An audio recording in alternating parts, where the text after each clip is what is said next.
Hello, beautiful friends. Welcome back to 365 Days of Love and Miracles with A Course in Miracles.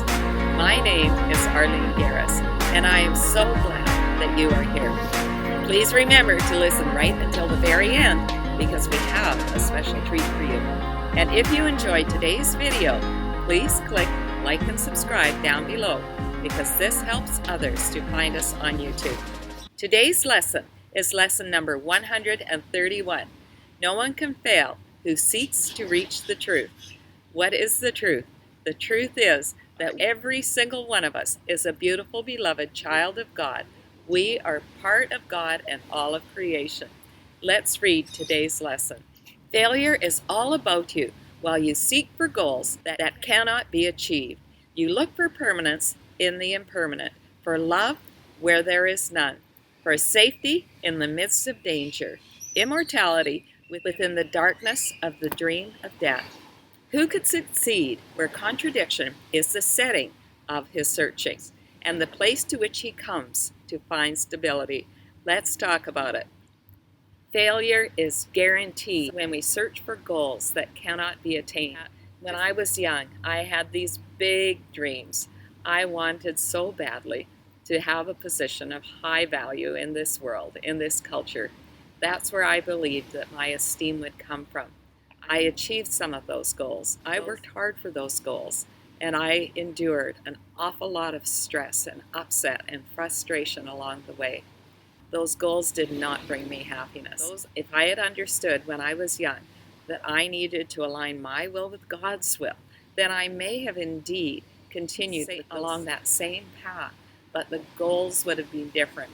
The goal would have been to spread God's message of love to everyone that I came into contact with, instead of feeding my ego and trying to achieve a position of esteem in society so that others would approve of me. I was so off track, I didn't even know. I was way over in the ditch. I didn't even cross over the road of God's will. If we buy the lies of the world, these are a setup for failure and frustration.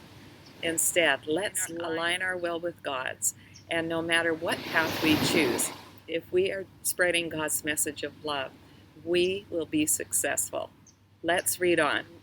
Goals that are meaningless are not attained. There is no way to reach them, for the means by which you strive for them are as meaningless as they are.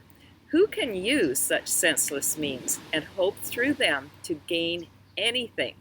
Where can they lead? And what could they achieve that offers any hope of being real? Pursuit of the imagined leads to death, because it is the search for nothingness. And while you seek for life, you ask for death. You look for safety and security, while in your heart you pray for danger and protection for the little dream you made. We're so busy protecting this little dream, protecting these worldly goals, that we completely forget about, first of all, centering ourselves in God's love through continuing these practices, through prayer and meditation, through being in regular contact with other people who are also on a spiritual path. We want to keep on filling ourselves up so that we have all of this love in our hearts, and then we just naturally extend it out to everyone we meet. If we are distracted by the goals of the world, we lose sight of that, and now we're running on empty. We're stressed, we're upset, we're frustrated. Maybe we make ourselves sick, and we end up being completely crippled. Maybe we're getting the job done, but at what cost? At a certain point, our health starts to fail, and we simply cannot keep going. I wouldn't wish that on anyone. I did that to myself for too many years, and the price was far too high to pay. Since walking a spiritual path, my life has completely changed. I don't always get what I want. I have lost my son to death. I've lost my other son to circumstance. These things hurt deeply, but I recognize that God offers me so much more. I feel both of my sons with me. My children are part of God and all of creation as well. I feel their love. I know that they love me, and I have that love with me always. No one can fail who seeks to reach the truth. This is the truth. We are one with God and all of creation. Let's keep reading. Yet searching is inevitable here. For this you came, and you will surely do the thing you came for. But the world cannot dictate the goal for which you search unless you give it power to do so. Otherwise, you are still free to choose a goal that lies beyond the world and every worldly thought, and one that comes from you, from an idea relinquished yet remembered, old yet new, an echo of a heritage forgot, yet holding everything you really want. Let's talk about it. We have always been an idea in the mind of God. We were born with a memory of God, and we hold that ancient memory even before we came to this place where we surrendered our lives to a higher power and we decided that we wanted to walk a spiritual path. We are just coming home through these lessons. It feels new to us, and yet it is ancient. This is an ancient truth that has been here since the beginning of time and will continue on into eternity. Let's keep reading. Be glad that search you must. Be glad as well to learn you search for heaven and must find the goal you really want. No one can fail to want this goal and reach it in the end. God's Son cannot seek vainly, though he try to force delay, deceive himself, and think it is hell he seeks. When he is wrong, he seeks correction. When he wanders off, he is led back to his appointed task. I'm so grateful for that man behind that rakes the sand every morning in front of the hotel. Anytime I'm staying in a hotel, I feel guilty for walking on newly raked sand. It's sort of like walking on a newly vacuumed carpet that has the path all going the same way. And then you walk on it and you have a big footprint in the middle of it. Same thing happens on this nicely raked sand. We are very blessed here in Mexico to have people who take care of these lovely details for us. This is why we're here. We are here to do this searching. We are here to do this seeking. We are here to find heaven on earth. Isn't that exciting news? Every single experience that we go through in our lives is meant to bring us onto a course correction. We're like the Titanic. We are so off course. We're going off in the wrong direction. And boom, something happens to us. Maybe we lose our job. Maybe we lose our family. Maybe we suffer financial ruin. Maybe we have a frightening medical diagnosis. The list can go on and on. These are course corrections. When we experience these kinds of seeming tragedies, they are meant to bring us back to God, because on our own human strength, we really cannot manage the challenges of life. God very gently corrects us all along our entire lives. If we don't pay attention to the small corrections, when we're off course, we might just get a small correction, something that doesn't seem like a huge catastrophe, but too many of us override these. I know I did for years and years. I didn't even know how far off course I was, and I certainly didn't know what the answer was. Finally, when I reached a place where I lost everything, I was flat on my back with depression so bad that I wanted to kill myself. I lost all hope of living. Then I was willing to turn to God. You don't have to go through that kind of a terrible experience in order to make that decision. Let's course correct every day, every single time that we find ourselves off track. Let's get back on the path and avoid running into that iceberg. Let's read on. No one remains in hell, for no one can abandon his Creator, nor affect his perfect, timeless, and unchanging love. You will find heaven. Everything you seek, but this will fall away, yet not because it has been taken from you. It will go because you do not want it. You will reach the goal you really want as certainly as God created you in sinlessness. We will reach this goal because this is truly what we want. When we lose all of these things, maybe we lose our home, we lose our family, we lose our job, we lose our health. At some level, we have chosen that depth of crisis because what we truly want is to find God and to experience heaven on earth. I wish that it was easier. I know some people don't have to have a big hammer hit them on the head in order to recognize when they're off track. I hope that you are one of those people who figure it out before you have to lose everything. Let's keep reading. Why wait for heaven? It is here today. Time is the great illusion it is past or in the future. Yet this cannot be. If it is where God wills His Son to be, how could the will of God be in the past or yet to happen?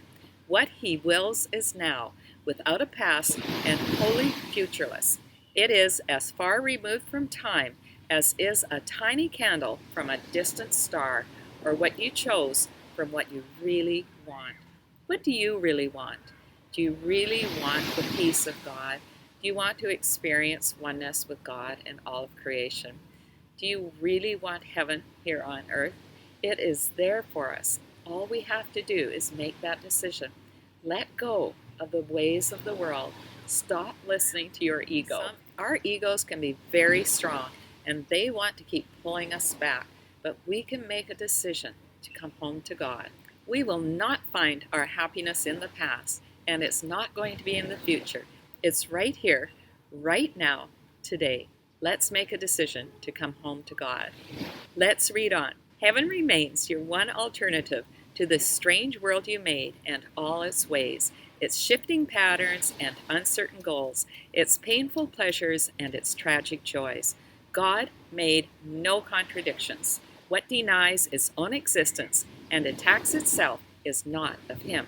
He did not make two minds, with heaven as the glad effect of one, and earth the other sorry outcome, which is opposite in every way. There is no meeting ground. We've talked about this many times. We cannot have both. We either choose the ways of the ego or the ways of God.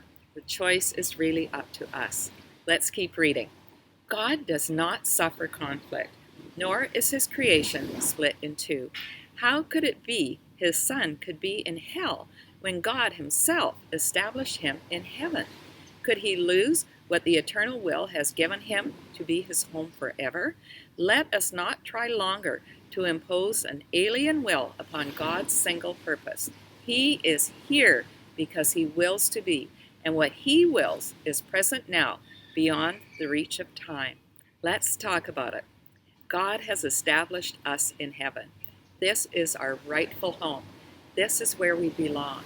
If we are choosing the ways of the world, we are choosing hell. It's as simple as that. There is no compromise. We cannot be of two minds. God is here because this is His will. God has created heaven here on earth. It's as simple as walking out of an old broken down shack and into a palace fit for a king. We are God's beloved children. Let us enter into His palace today. Let's keep reading. Today, we will not choose a paradox in place of truth. How could the Son of God make time to take away the will of God? He thus denies Himself and contradicts what has no opposite. He thinks He made a hell opposing heaven and believes that He abides in what does not exist, while heaven is the place He cannot find. I know people that have suffered terrible, terrible experiences in their lives. Two examples of people that come to mind of experiencing heaven no matter what their circumstances are Corrie ten Boom and Viktor Frankl.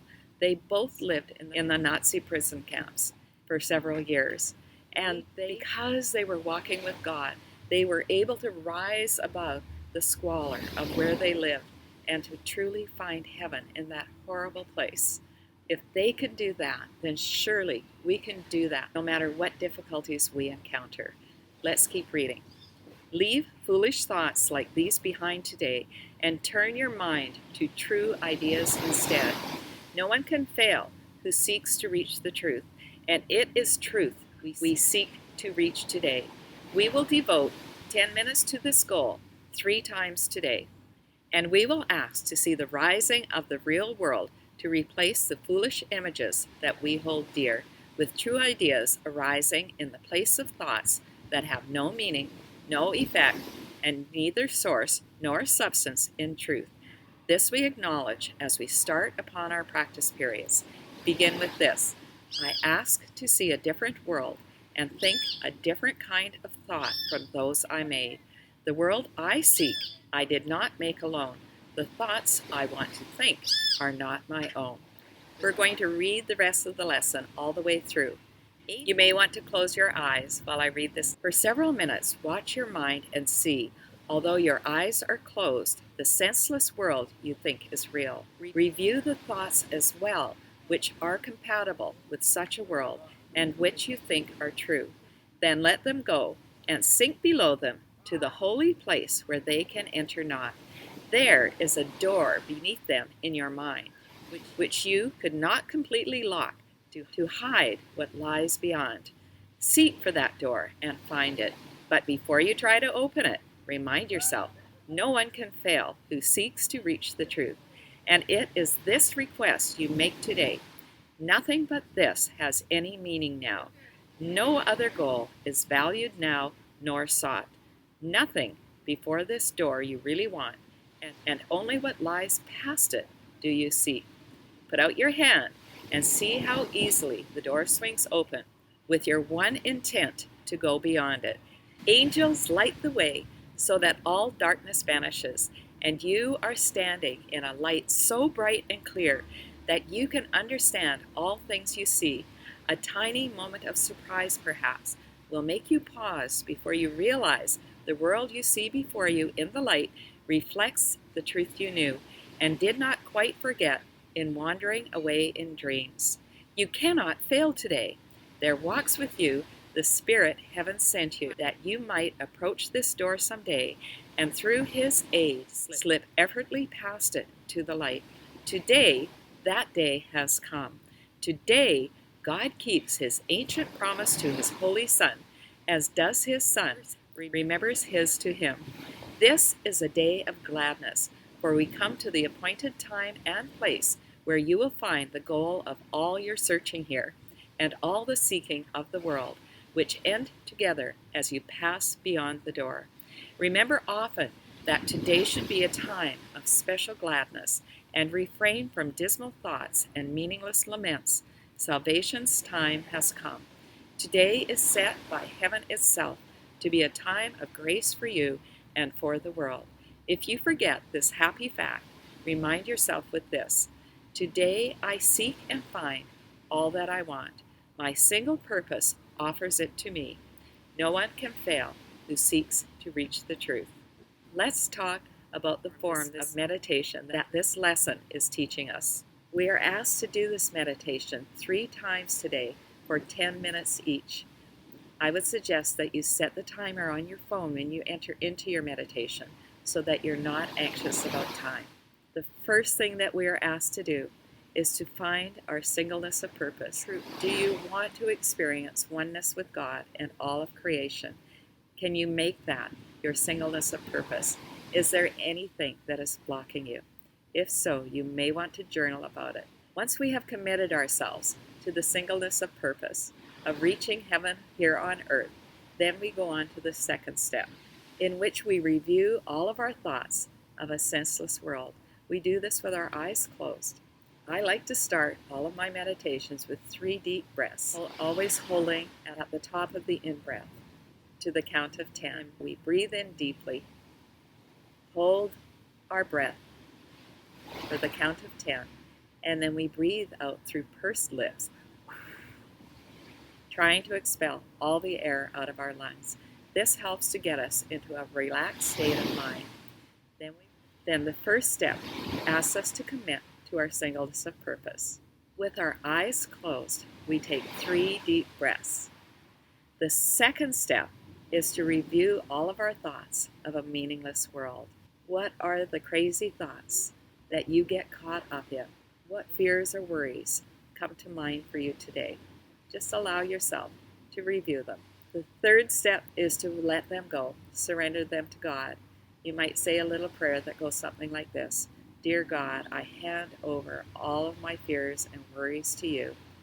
Please take them away from me and let me relax and accept that you are taking care of everything. You hold me in the palm of your hand, and you hold all of my loved ones in the palm of your hands. Help me to release all of my fears and worries to you. The fourth step is to allow ourselves to sink ever downward to a deep and holy place. We allow ourselves to go down, down, down. We can say this to ourselves as we go into our meditation. And once again, a little prayer. Dear God, help me to sink ever deeper into your holy place.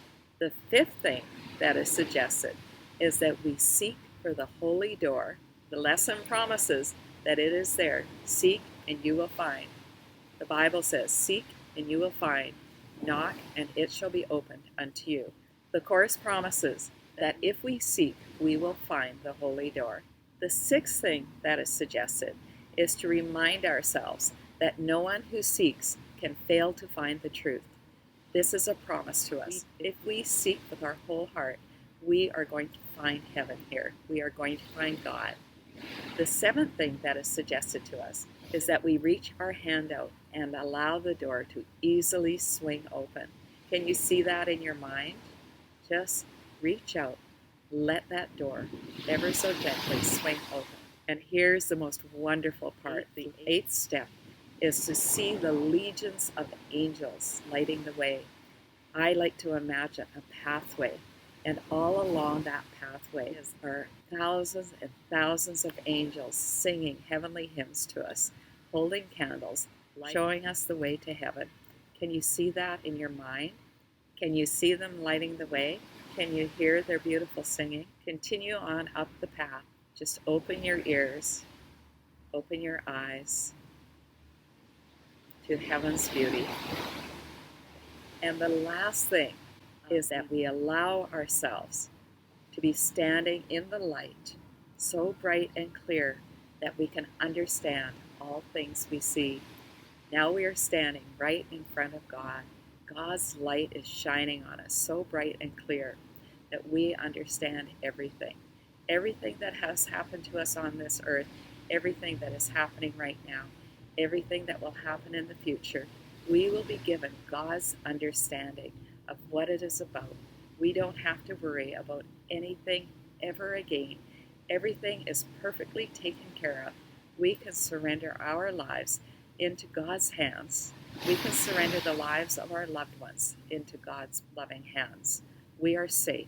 Our loved ones are safe. What a beautiful lesson. Thanks so much for staying right until the end. I don't think I can outdo it with our special treat, but I'm going to try. If you enjoyed today's video, please share the love. Tell others about these videos. Encourage them to start at lesson 1 and only do 1 lesson a day. Are you ready for our special treat? Never smile at a crocodile. No, you can't get friendly with a crocodile. Don't be taken in by his welcome grin. He's imagining how well you'll fit within his skin. See this guy with his mouth open? There you go. He's ready for you. He is. He's just ready. No one can fail who seeks to find the truth. Have a glorious day of finding the truth in God, my friends. I love you.